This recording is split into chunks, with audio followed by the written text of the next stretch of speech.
नमस्कार दोस्तों।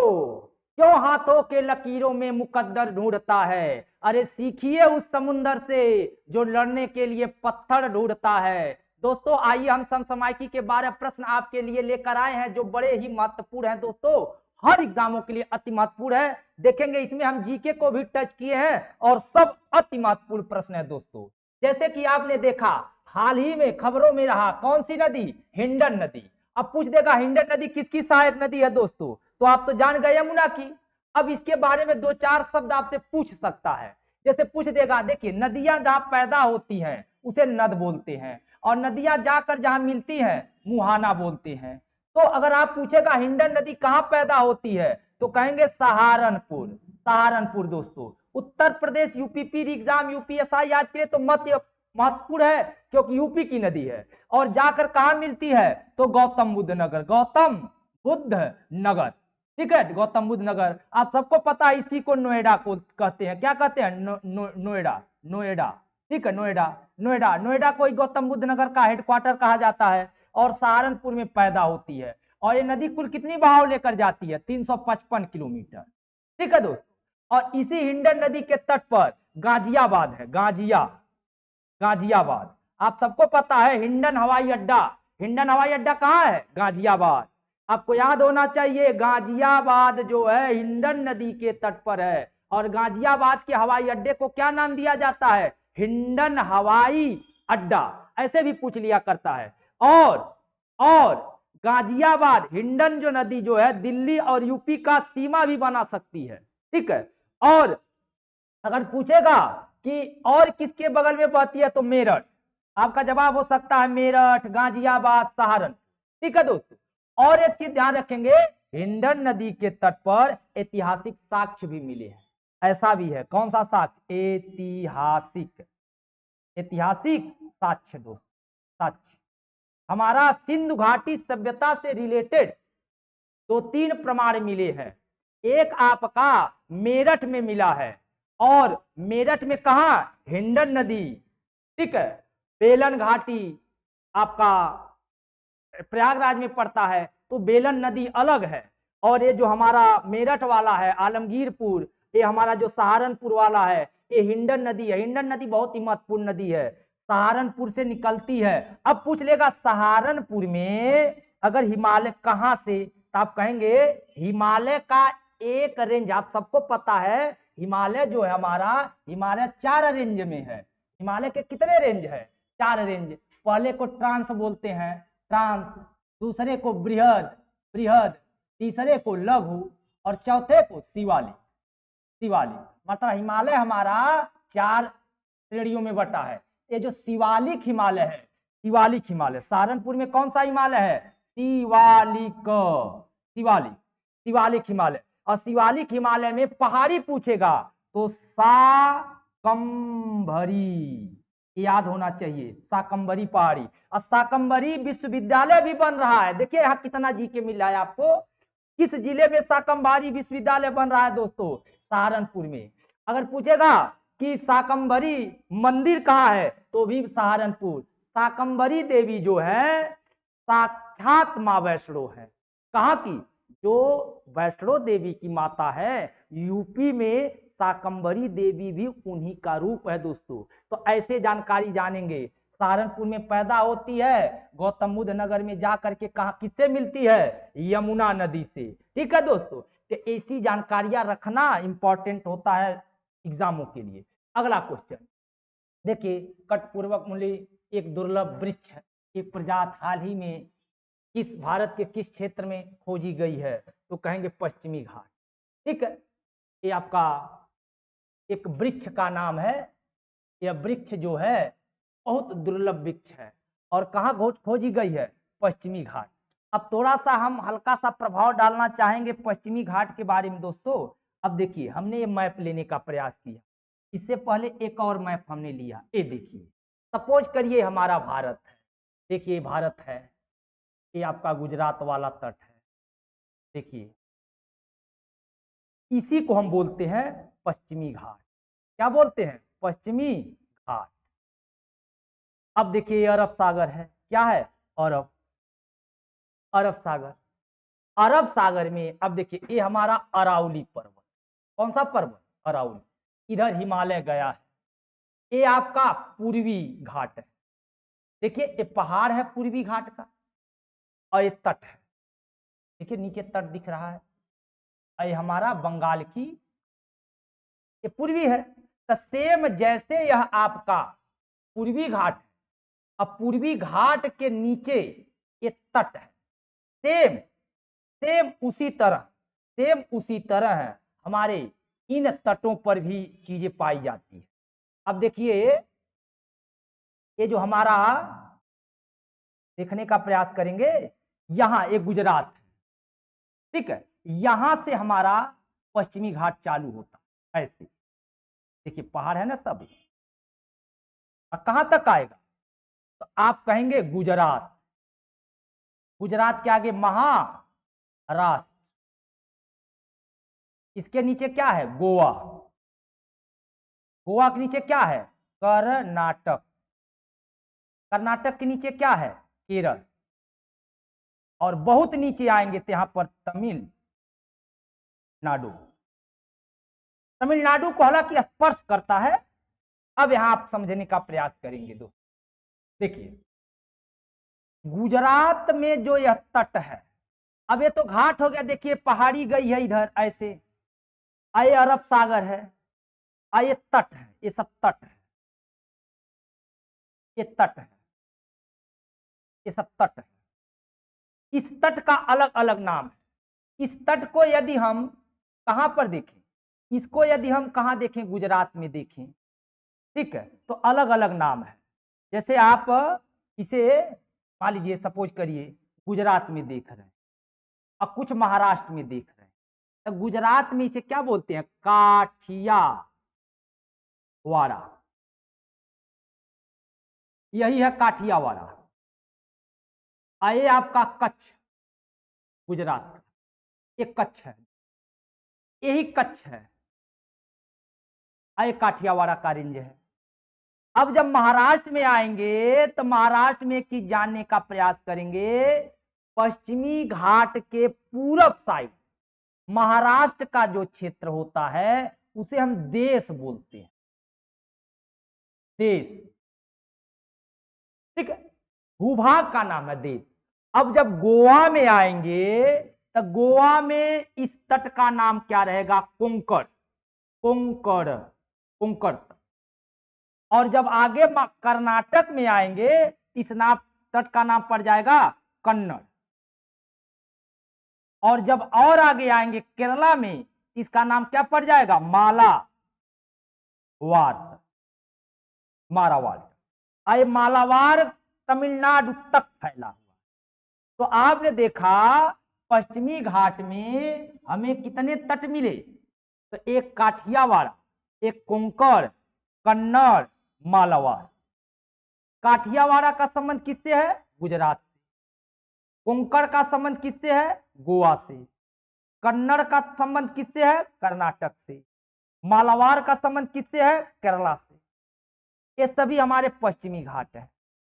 और पश्चिमी घाट में ये जो गौर करेंगे, पश्चिमी घाट में जो हम इन पहाड़ियों को देखिए, ये हमारी पहाड़ियां हैं। पश्चिमी घाट की जो पहाड़ियां हैं दोस्तों, उस पहाड़ियों को हम अलग अलग नाम, जैसे पहाड़ियां हैं, देखिए ये सब पहाड़ी गई, इसी का नाम पश्चिमी घाट है। और ये तट है, तट है दोस्तों। पश्चिमी घाट यहां से यहां तक जो फैला है, यहां एक नदी है कन्याकुमारी, कन्याकुमारी, कन्याकुमारी नदी। यहां नदी जो है नर्मदा, नर्मदा के गिरेगी, इसी के बीच के तट को पश्चिमी घाट बोलते हैं। अब पश्चिमी घाट में नर्मदा, ताप्ती, एक नदी है आपका साबरमती, ठीक है, यहाँ एक गुजरात में आएगी मांडवी, यहाँ पर आएगी कन्याकुमारी। मोटे तौर पर नर्मदा, ताप्ती, मांडवी और कन्याकुमारी नदियां ये आकर के अरब सागर में गिरती हैं, अब पश्चिमी घाट की तरफ बढ़ती। हम चर्चा इसका नदियों में करेंगे, थोड़ा सा मैप दिखाने का समझाने का प्रयास करेंगे दोस्तों। आइए देखिए, ये पूर्वी घाट है। अब देखिए, देखिए सब पहाड़ है, यही चोटी है, 1 2 3 4 5। पूर्वी घाट के जो पहाड़ हैं उन्हें महेंद्रगिरी कहते हैं। और सेम ऐसा ही पहाड़ इधर भी। यहाँ के पहाड़ों को सहयाद्री कहा जाता है। कहने का मतलब दोस्तों, जो हमारा पश्चिमी घाट है, पश्चिमी घाट का एक नाम है। पश्चिमी घाट का क्या नाम है? सहयाद्री।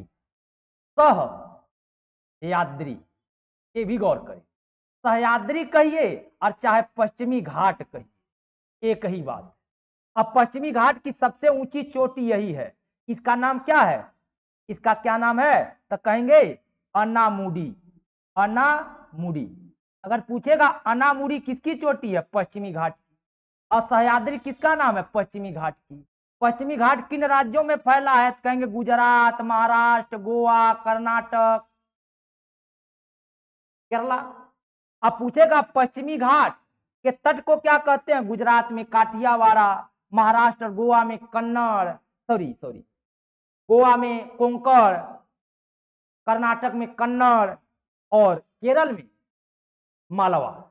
इसके बारे में कभी हम चर्चा करेंगे, तो हमने दिखाने का प्रयास किया कि आपके पश्चिमी घाट के रेंज में वह प्रजाति वृक्ष का पाया गया है जो दुर्लभ प्रजाति है। ऐसे हम समझाने का यह गुरु शिखर चोटी है दोस्तों। तो हम ऐसे चित्र लिया कि आपको समझाने का प्रयास करेंगे उन टॉपिकों पर। थोड़ा सा हमने उस पर ज्यादा भी मंथन नहीं किया। अब देखिए, हाल ही में खबरों में रहा पेंच टाइगर रिजर्व। पेंच टाइगर रिजर्व किस राज्य में है? तो आप कहेंगे दोस्तों महाराष्ट्र में। ये सब समसामयिकी से रिलेटेड प्रश्न है दोस्तों, जो जीके बना के आपके सामने लेकर आएगा। पेंच टाइगर रिजर्व, पेंच टाइगर रिजर्व महाराष्ट्र में है। आप सबको पता है सबसे ज्यादा टाइगर, सबसे ज्यादा टाइगर, सबसे ज्यादा टाइगर कहां पाए जाते हैं? तो आप क्या कहेंगे? एमपी अर्थात मध्य प्रदेश। और दूसरा सबसे ज्यादा टाइगर महाराष्ट्र में ही पाए जाते हैं, महाराष्ट्र। ठीक है। अब महाराष्ट्र में पेंच टाइगर रिजर्व पड़ता है। अगर पूछेगा पेंच टाइगर रिजर्व कहां पड़ता है, तो आप कहेंगे महाराष्ट्र में। और महाराष्ट्र में कहा? तो नागपुर, नागपुर। ठीक है। और यहाँ लमसम 50 टाइगर है। यहाँ पर कितने टाइगर? 50 टाइगर है। और यहाँ पर ये जो टाइगर चर्चा में क्यों है? क्योंकि यहाँ तेंदुआ की प्रजाति देखी गई है। ठीक है, तो ये जानेंगे। तब पूछेगा पेंच टाइगर रिजर्व किस जिले में पड़ता है? नागपुर जिले में पड़ता है। किस राज्य में पड़ता है? महाराष्ट्र में। या पेंच में कितने टाइगर पाए गए हैं? 50 टाइगर। और दुनिया भारत में सबसे ज्यादा टाइगर किस राज्य में है? एमपी। दूसरा महाराष्ट्र। ठीक है। तो ऐसे अच्छा, वैसे भी आपको पता, अगर आपसे पूछ लिया जाए सबसे पहला टाइगर रिजर्व, तो आप कहेंगे उत्तराखंड में पड़ता है, जिम कॉर्बेट। कौन? Jim Corbett. और वहीं अगर हम यूपी की बात करें, तो हमारी यूपी में 4 टाइगर रिजर्व पड़ते हैं। हमारे यूपी में कितने टाइगर रिजर्व हैं दोस्तों? तो आप कहेंगे यूपी में 4 टाइगर रिजर्व हैं। यूपी में कितने टाइगर रिजर्व हैं? 4। ठीक है। जैसे दुधवा, दुधवा टाइगर रिजर्व, लखीमपुर खीरी, पीलीभीत, पीलीभीत, पीलीभीत खुद नाम है पीलीभीत जिले का। तीसरा अमनगढ़, अमनगढ़। ठीक है, अमनगढ़। और चौथा रानीपुर। ये कहां पड़ता है? चित्रकूट। चित्रकूट, चित्रकूट में एक टाइगर रिजर्व है, एक अमनगढ़। अमनगढ़ कहां पड़ता है? तो अमनगढ़ जब आप यूपी नेपाल के बॉर्डर पे जाएंगे, ठीक है, या आप लखीमपुर खीरी, क्या नाम है आपका, ये दुधवा, उसके आगे जब जाएंगे तो अमनगढ़ पड़ता है। ठीक है। अमनगढ़ ये भी टाइगर रिजर्व है, पीलीभीत ये भी टाइगर रिजर्व है, दुधवा ये भी। तो यूपी में कितने टाइगर रिजर्व? 4। ठीक है दोस्तों, अगला प्रश्न देखते हैं। अगर पूछेगा हाल ही में किस देश में 30वां सुल्तान अजमल शाह। देखिए, ऐसे कप और ट्रॉफियां एग्जाम में महत्वपूर्ण होते हैं। सुल्तान अजलान शाह, इसका संबंध हॉकी से है। किससे है? हॉकी।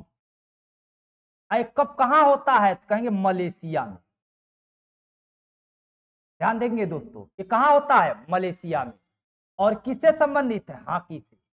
इस बार 2024 में जो हुआ है फाइनल, जापान वर्सेस पाकिस्तान हुआ है।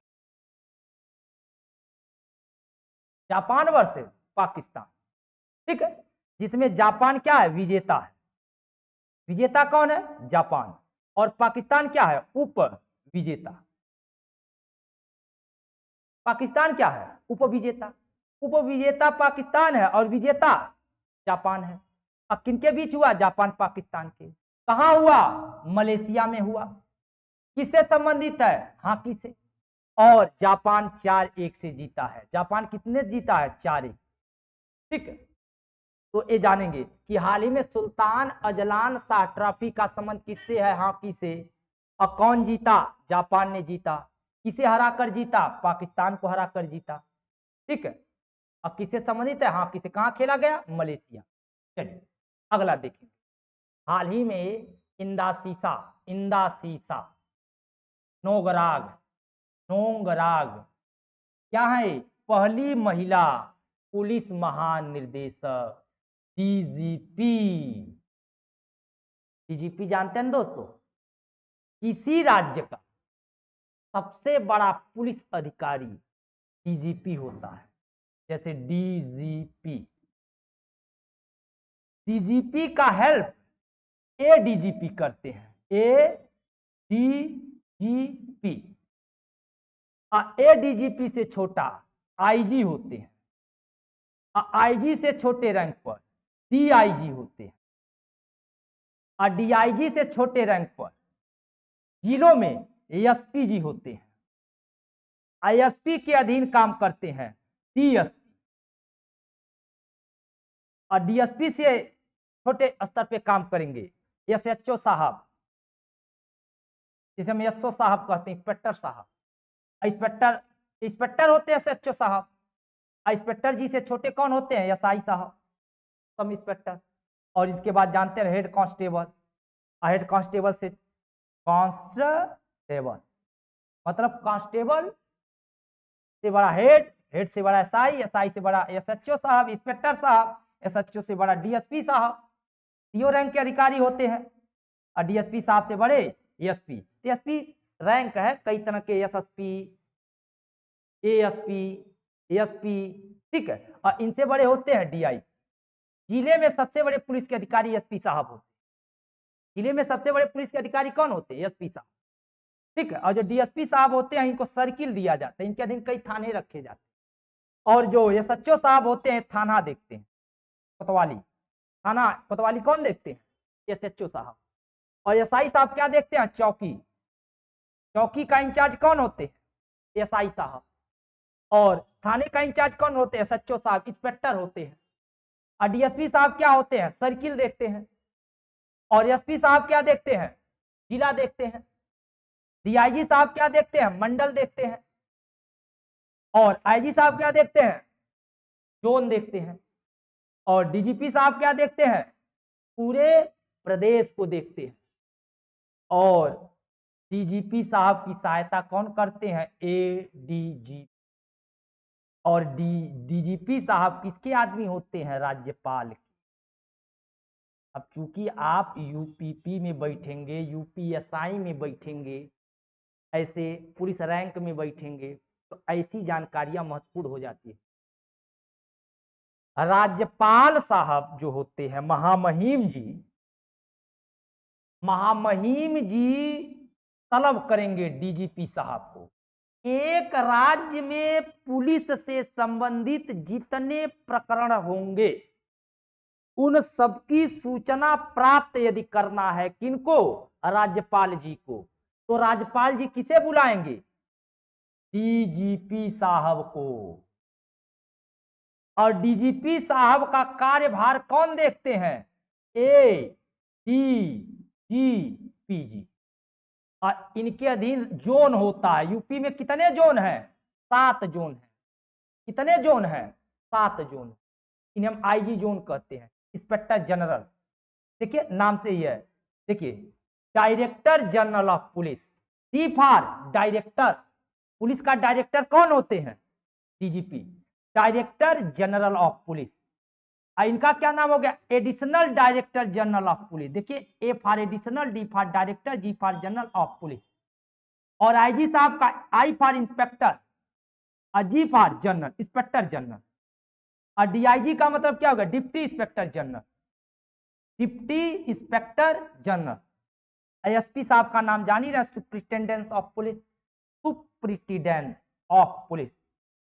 और DSP deputy superintendent of police, ठीक है। और SHO station head officer, station के हेड ऑफिसर, थानाध्यक्ष महोदय। और एसआई साहब चौकी इंचार्ज, ठीक है। क्या हुआ? देखिए दोस्तों, हम इसे समझाने का प्रयास करते हैं, क्योंकि एग्जाम के लिए महत्वपूर्ण होते हैं, तो जानकारी रखना चाहिए, ठीक है। चलिए ठीक है, आगे और भी कभी आएगा टॉपिक तो हम इस पे चर्चा करेंगे, इस पे एक वीडियो बनाएंगे उत्तर प्रदेश पुलिस प्रणाली के बारे में, जो विस्तृत होगा, सारे पदों का हम कार्यभार आपको दिखाएंगे, ठीक है। आगे तो ये जो महिलाएं बनी हैं, ये किस राज्य की हैं? तो मेघालय की है दोस्तों। किस राज्य की है? मेघालय की, ठीक है। आगे ध्यान देंगे। हाल ही में memory of the world committee for Asia and the Pacific, यहां शब्द देखेंगे दोस्तों। देखिए, कोई पढ़ाई करते वक्त शब्दों पर गौर किया जाता है दोस्तों। आखिर हम मेमोरी में रख क्यों नहीं पाते कई चीजों को? क्योंकि हम शब्दों पे गौर, देखिए, एशिया एंड माने और, पैसिफिक, पैसिफिक का मतलब प्रशांत महासागर। मतलब कि यह जो एक कमेटी है, कौन सी committee? Memory of the world committee, एक कमेटी है। एक कमेटी किसकी है? यूनेस्को की। यूनेस्को, यूनेस्को एक अंतरराष्ट्रीय संगठन है, उसकी एक कमेटी है। और एक कमेटी किसके लिए काम करती है? क्षेत्र के लिए, अर्थात क्षेत्रीय कमेटी है, क्षेत्रीय, ठीक है। एक क्षेत्रीय कमेटी है। अब किस क्षेत्र में काम करती है? एशिया में काम करती है और प्रशांत महासागर में। जो देश एशिया में है और जो देश प्रशांत महासागर में, ठीक है, उन देशों के लिए यह मेमोरी ऑफ द वर्ल्ड चीजों को रियलाइज करती है। और इसकी 10वीं बैठक हुई, 10वीं बैठक हुई। कहां हुई है? तो Ulan बतर, sorry Ulan Bator, Mongolia की राजधानी है। उलान बटोर कहीं कहीं दिखाता है, यहां बातर लिख दिया गया है। Ulan, Ulan Bator, Mongolia. Mongolia मध्य एशिया में पड़ता है। पूर्ण रूप से अगर आपसे जीके में कभी पूछ दिया जाए कि 100% रेगिस्तान से कवर्ड देश कौन सा है? मंगोलिया। 100% रेगिस्तान से कवर्ड है मंगोलिया। चाइना को पार करेंगे तो मंगोलिया। और एशिया का सबसे बड़ा जो मरुस्थल है, गोबी, गोबी मरुस्थल में ही मंगोलिया है। एशिया का सबसे बड़ा मरुस्थल है गोबी, उसी में मंगोलिया है, ठीक है। अब देखेंगे यहां पर 3 पुस्तकों को memory of the world committee द्वारा चिन्हित किया गया। एक रामचरितमानस, रामचरितमानस, सबको पता है दोस्तों। ये किस भाषा में है? अवधी, अवधी भाषा में है। आप सबको पता है इसको कौन लिखा है? तो गोस्वामी तुलसीदास जी, तुलसीदास जी। ये कितने कांड है इसमें? तो 7 कांड है। ये याद करेंगे आप। छोटे छोटे शब्द भी गौर करना चाहिए दोस्तों। 7 कांड है इसमें, तुलसीदास जी लिखे हैं, अवधी भाषा में लिखे हैं। किस भाषा में लिखे हैं? अवधी भाषा में लिखे हैं, ठीक है। तो रामचरितमानस पहली पुस्तक मेमोरी ऑफ द वर्ल्ड में डाली गई है। और दूसरी डाली गई है पंचतंत्र। कौन सी पुस्तक? पंचतंत्र। पंचतंत्र संस्कृत में लिखा गया है, संस्कृत भाषा में। और इसे लिखने वाले कौन है? विष्णु शर्मा जी। कौन लिखे हैं? विष्णु शर्मा जी लिखे हैं। अच्छा, एक चीज और जानेंगे दोस्तों, पंचतंत्र जो है यह जंगली जानवरों पर लिखा गया है। जैसे आप बचपन में पढ़े होंगे चीकू, मीकू, बंदर, चालाक लोमड़ी, ऐसी कहानियां हमें पंचतंत्र में ही मिलती है। और एक बात और, दुनिया में सबसे ज्यादा पढ़े जाने वाला पुस्तक बाइबिल है, उसके बाद पंचतंत्र ही है। दुनिया में सेकंड रैंक पर पंचतंत्र ही पढ़ा जाता है दोस्तों। या भारत में सबसे ज्यादा रीडिंग बुक पंचतंत्र है। किस भाषा में? संस्कृत। कौन लिखे हैं? विष्णु शर्मा। तो इसे भी world memory of the committee द्वारा चिन्हित किया गया है भारत का पंचतंत्र और रामचरितमानस। और एक तीसरा पुस्तक है सहृदय, सहृदय, सहृदय स्त्रोतम, सहृदय स्त्रोतम। आपसे पूछेगा सहृदय स्त्रोतम जो है ये भी संस्कृत में लिखा गया है। इसमें भगवान विष्णु का, इसमें जान ही रहे रामचंद्र जी का गुणगान किया गया है, इसमें जंगली जानवरों पर दिखाया गया है और यह भगवान विष्णु का स्तुति वंदन किया गया है। ठीक है, क्या किया गया है? स्तुति वंदन। और इसको लिखने वाले आनंद मंगल जी हैं। आनंद मंगल, कहीं कुछ और आनंद शब्द लेता है, आनंद मंगल। कभी एग्जाम में पूछ देगा सहृदय स्त्रोतम पुस्तक किसने लिखा? आनंद मंगल जी लिखे। पंचतंत्र किसने लिखा? विष्णु शर्मा जी लिखे। रामचरितमानस किसने लिखा? गोस्वामी तुलसीदास जी लिखे। और इन्हें किसमें डाला गया है? Memory of the world, memory of the world. किसके द्वारा? यूनेस्को द्वारा, पैसिफिक और एशिया प्रांत। इसकी बैठक कहाँ हुई है? Ulan Bator, Mongolia. देखिए दोस्तों, थोड़ा सा हम समझाने का प्रयास करते हैं, टाइम तो लगेगा ही, लेकिन एग्जाम के लिए अति महत्वपूर्ण है, दमदार है। आप एग्जाम में बैठेंगे तो सोचेंगे कि हाँ हमने टॉपिक पाया, और ऐसे टॉपिक एग्जाम में मैच कर रहे हैं। ठीक है, चलिए आगे ध्यान देते हैं। हाल ही में भारत सरकार ने किस देश को 1 मिलियन, बिग अमाउंट, 1 मिलियन क्या? डॉलर, वो भी रुपया नहीं, डॉलर, 1 मिलियन डॉलर का सहायता दिया है। और कौन सा सहायता? मानवीय, हमारा कोई उद्देश्य नहीं है, दान दिया। और किसे? केन्या को। कारण है केन्या में इस समय बाढ़ आया हुआ है।